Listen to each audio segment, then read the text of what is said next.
அன்பான ஆனந்த ஜோதி நேயர்களே வணக்கம். நான் டாக்டர் ஜே.என்.எஸ். செல்வன், எண்கணித நிபுணர், அதாவது நியூமராலஜிஸ்ட். இன்றைக்கி எல்லாருமே அவரவர்கள் தங்களுடைய வாழ்க்கையை உயர்த்தி கொள்ளணும்னு நிறைய அப்படி உத்வேகமாக செயல்பட்டு இருக்காங்க. ஆனால் அந்த செயல்பாடுகள் எவ்வளவு தான் உத்வேகமாக செயல்பட்டாலும் கூட ஒரு சிலர் மட்டுமே பெரிய பயனடைகிறார்கள். ஆனால் மற்றவர்கள்லாம் பார்த்திங்கன்னா அவங்க எவ்வளவு முயற்சி பண்ணுறோம், இதெல்லாம் பண்ணணும், இவ்வளோ முதல் போட்டோம், அப்படிலாம் பேசிக்கிறாங்க. ஆனால் அதனுடைய பலனை அவர்கள் அனுபவிக்க முடியவில்லை. அதுக்கு காரணம் அவருடைய பெயர் எண் அப்படின்னு நம்ம ஆய்வுபூர்வமாக சொல்கிறோம். உதாரணத்துக்கு 1ஆம் தேதி பிறந்தவர் அவருடைய பெயரை பி அப்படின்ற முதல் எழுத்தில் வைத்து கொண்டாலும் சரி, அவர் 8ஆம் எண்ணில் பெயருடைய அந்த பெயர் எண்ணை வைத்து கொண்டாலும் சரி, அதாவது ஒரு 17, 26 இந்த மாதிரி அந்த கூட்டுத்தொகை அமைந்தாலும் சரி, அவர் எவ்வளவு தான் பாடுபட்டாலும் அவர் ஒரு சபைக்கு வரவே முடியாது. அப்படின்றது தான் அந்த நியூமராலஜியினுடைய தாக்கம். இது ஏன் அப்படி இருக்குது அப்படின்றத நம்ம நிறைய விரிவாக பார்ப்போம் வரும் நிகழ்வுகளில். அதே சமயம் இதுக்கு ஒரு ரெமெடி உண்டு. ஒரு காய்ச்சல் அப்படின்னா அதுக்கு ஒரு குறிப்பிட்ட மாத்திரையோ மருந்தோ போட்டுட்டா சரியாகிக்கிறது.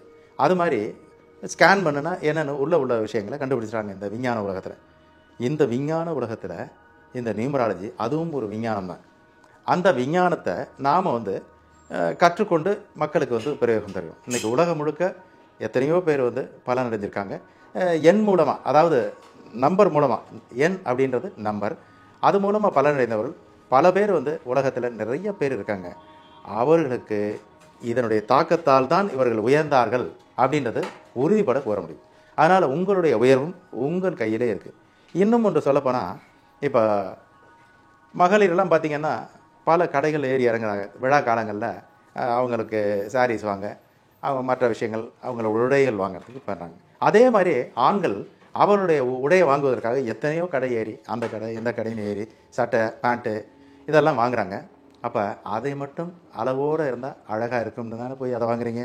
அது மாதிரி உங்கள் பிறந்த தேதிக்கு ஏற்ப உங்கள் பெயர் அமைஞ்சிருக்கா அப்படின்னு நீங்கள் நிச்சயமாக ஒருத்தரை பார்த்துக்கிட்டு அதுபடி அமைத்து கொண்டால், தேவையில்லாமல் அமைக்க வேண்டிய அவசியம் இல்லை, ஆல்ரெடி கரெக்டாக இருக்குது. இப்போ முற்காலத்தில் பார்த்தீங்கன்னா காமராஜர் நியூமராலஜியாக பார்த்துக்கிட்டாரு, அல்லது அண்ணாதுரை நியூமராலஜியாக பார்த்துக்கிட்டாரு, இல்லை முத்துராமலிங்க தேவர் நியூமராலஜியாக பார்த்துக்கிட்டாரு, இல்லை அம்பேத்கர் நியூமராலஜியாக பார்த்துக்கிட்டாரா. இன்றைக்கி உலகத்தில் உலக புகழ்பெற்ற தலைவர்கள் ஆகலாம். அது ஏன் அப்படி உலக புகழ்பெற்றவர்களாக வந்தாங்கன்னா, மிகச் சரியான எண்ணில் அவருடைய டேட் ஆஃப் பர்த்துக்கு ஏற்ப பேர் அமைஞ்சிருச்சு. இப்போ ஸ்ரீமதி இந்திரா காந்தி பார்த்திங்கன்னா கூட்டுத்தொகை 1 வரும். அந்த 1ஆம் எண் அவருடைய பிறந்த தேதிக்கு அது மிக சார்பாக அதை எடுத்து கொடுத்துக்கிட்டே இருந்துச்சு. அதனால் அவங்க உலக புகழ் பெற்றாங்க. அது மாதிரி பல தலைவர்கள் உலகத்தில் இருக்காங்க, இன்றைக்கும் இருக்காங்க. சரி, அப்படிப்பட்ட பேர் இயல்பாக அமைஞ்சிருச்சுன்னா இயல்பான வெற்றிகரமான வாழ்க்கை உறுதி, அதில் மாற்றமே இல்லை. அது அவங்களுக்கு தெரிய வேண்டிய அவசியம் இல்லை. பழைய காலத்தில் அது தெரிஞ்சுக்கிறாமலே அவங்க புகழ் பெற்றாங்க. சரி, அப்படி புகழ் பெற முடியாதவர்கள் இப்போ புகழ் பெற முடியுமா அப்படின்றதுக்காக உள்ள கலை தான் இந்த நியூமராலஜி. நியூமராலஜி முழுக்க ஒரு விஞ்ஞானபூர்வமான ஒரு கலை. அதனால் இதை நீங்கள் அவசியம் உங்களை பற்றி நீங்கள் தெரிந்து கொள்ளணும். அப்படி தெரிந்து கொள்வதற்கு இந்த கலையை நீங்கள் அவசியமாக பயன்படுத்துங்க.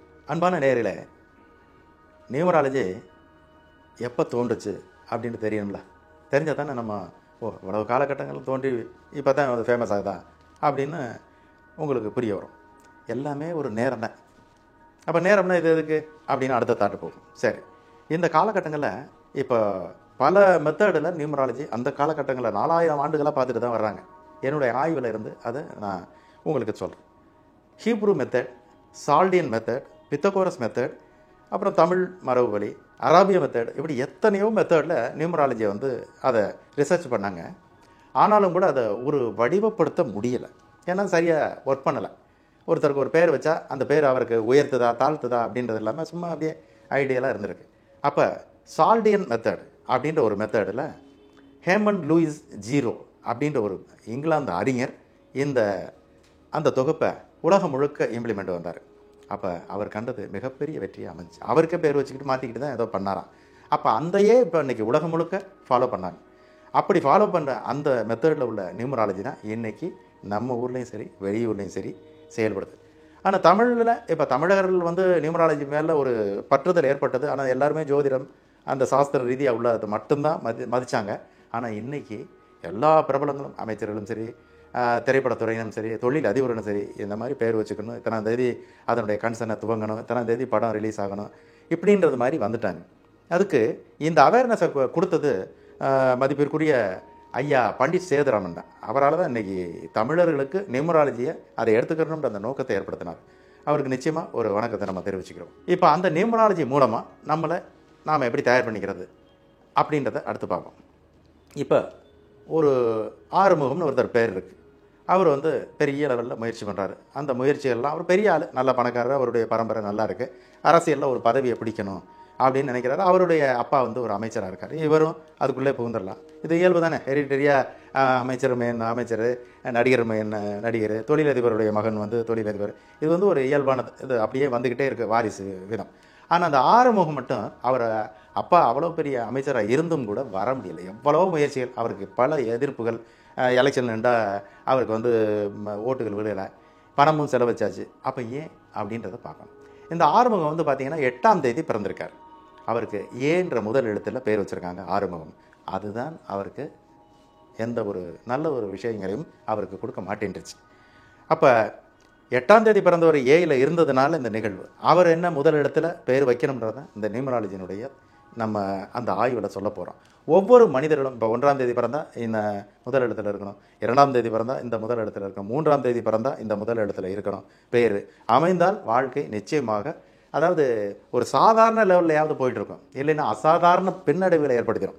இப்போ பல பிரபலங்கள் இருக்காங்க. அவங்கெல்லாம் எனக்கிட்டையும் சரி, பல பேர்கிட்டையும் சரி, மீண்டும் மீண்டும் அவர்களை பேரை பார்த்துக்கிட்டு பார்க்க விரும்புகிறாங்க. நம்ம கான்ஃபிடென்ஷியலாக பார்க்க விரும்புகிறாங்க. ஒரு சிலர் நம்மளை பற்றி சொல்கிறாங்க, இவர்கிட்ட தான் பார்த்தோம்னு. சரி, அப்போ ஏன் சாதாரண ஆள் உயரலாம், நல்லது, உயர்த்தினா ஏன் பிரபலமான ஒரு அமைச்சரோ ஒரு ப்ரொடியூசரோ அவன்கிட்ட பார்க்கணும் அப்படின்ற உங்கள் கேள்வி வரும். இப்போ ஒரு ஸ்டேட்டஸில் இருக்க ஒரு ப்ரொடியூசர் அவர் இறங்கவும் கூடாது, ஏறணும், யாரும் அவரை தடை பண்ணிடக்கூடாது. இதுக்காக தன்னுடைய பேர் சரியாக இருக்கான்னு தன்னுடைய வாழ்க்கையை தக்க வச்சுக்கணுன்ற ஒரே நோக்கத்தில் மீண்டும் அவர் அவரை பற்றி தெரிஞ்சுக்கிற நியூமராலஜி பார்க்குறாரு. ஒரு சாதாரண லெவலில் இருக்கிறவர் தன்னுடைய உயர்வை இன்னும் உயர்த்திக்கிறணும், நாம் பெரிய ஆளாக வரணும் அப்படின்றதுக்காக பார்த்துக்கிறார். இப்போ பார்த்தீங்கன்னா நம்ம தமிழகத்தில் எத்தனையோ பேர் சொல்லலாம். இப்போ நம்ம பேர் அவர்களை சொல்ல நம்ம பேர் சொல்லக்கூடாது, அது தேவையும் இல்லை. அவர்களாக சொன்னால் சரி. இப்போ ஏற்கனவே இப்போ நம்ம சொன்னோம் காமராஜர் பேர் அவர் என்ன நியூமராலஜியை வச்சு பார்த்தாரு அப்படின்னு. ஆனால் 39 வருடங்கள் போராட்டமாக போராடி தன்னுடைய பேரை 39வது வயதில் மாற்றி அமைத்து கொண்ட பின் தான் அவர் உயிர் வாழும் வரை உலக புகழ்பெற்ற ஒருவராக திகழ்ந்தார். முதலமைச்சராக இருந்தார், திரைப்படத்துறையில் பயங்கரமாக ஜொலிச்சார். அவருக்கு ஃபாலோயர்ஸ் கோடிக்கணக்கான ஃபாலோயர்ஸ். அவர் முதல்ல வச்சுக்கிட்ட பேர் அது ஒரு மலையாள பேர். ஆனால் அவர் ஒரு தமிழ் பேருக்கு மாறினார். அப்படி மாறியில் அவர் 17ஆம் தேதி பிறந்ததுனால இந்த 8ஆம் எண்ணுக்கு எம்ஜி ராமச்சந்தர் அப்படின்ற முதல் பேரை விட்டுட்டு எம்ஜி ராமச்சந்திரன் அப்படின்னு தமிழர் மாதிரி மாற்றினார். அன்றையிலிருந்து அவருக்கு அதிர்ஷ்டம் எப்படிப்பட்டதுன்னு உலகம் அறிஞ்ச விஷயம். புரட்சித் தலைவர் எம்ஜிஆருடைய பேர் தான் மாற்றப்பட்டதில் பெரிய பிரபலமாக அன்னைக்கு சொல்லப்பட்டது. சரி, இப்போ பழனிசாமின்னு ஒருத்தர் களைகட்டி பறந்தார், கொடிகட்டி பறந்தார். அவருடைய வாரிசுகள்லாம் இன்றைக்கி கொடிகட்டி பறந்துட்டுருக்கு. அந்த பழனிசாமி தான் மிஸ்டர் சிவகுமார், நடிகர் சிவகுமார். அவர் பெயர் மாற்றத்தின் மூலம் தான் இவ்வளோ புகழ் வாய்ந்தவர். அது மாதிரி நிறைய பேர் இருக்காங்க, உங்களுக்கு சொல்லிகிட்டே வரலாம். அப்போ ரஜினிகாந்தனுடைய பேர் கூட வேறு தான், சிவாஜிராவ். அவர் ரஜினிகாந்தன் ஒரு பேரை ஐயா பாலச்சந்தர் அவருக்கு வச்சார். இன்றைக்கி எப்படி இருக்கார் அப்படின்றது உங்களுக்கு தெரியும். இது மாதிரி பல விஷயங்களை நம்ம சொல்லிக்கிட்டே வரலாம். பல பிரபலங்கள் இப்போ லைவில் இருக்காங்க, பேர் மாற்றினவங்க. ஒரு மிகப்பெரிய முன்னாள் அமைச்சர், என்னால் ஒரு எம்பி அவர்கள், புகழ்பெற்ற ஒரு கட்சியில் புகழ்பெற்ற அளவில் இன்றும் ஜொலித்து கொண்டிருக்கிறார். அவர் பேர் ஒரே ஒரு ஏ மட்டும்தான் அதில் போட்டார். அன்றையிலேருந்து புஷப் பெரிய லெவலில் இன்றைக்கும் ஒரு மிகப்பெரிய தலைவராக இருக்கார். இப்படி ஐயா இவரை கூட பேர் மாற்றம் பண்ணார். தட்சிணாமூர்த்தினா யாருக்கு தெரியும்? அந்த குருவை தான் தெரியும், தட்சிணாமூர்த்தியை.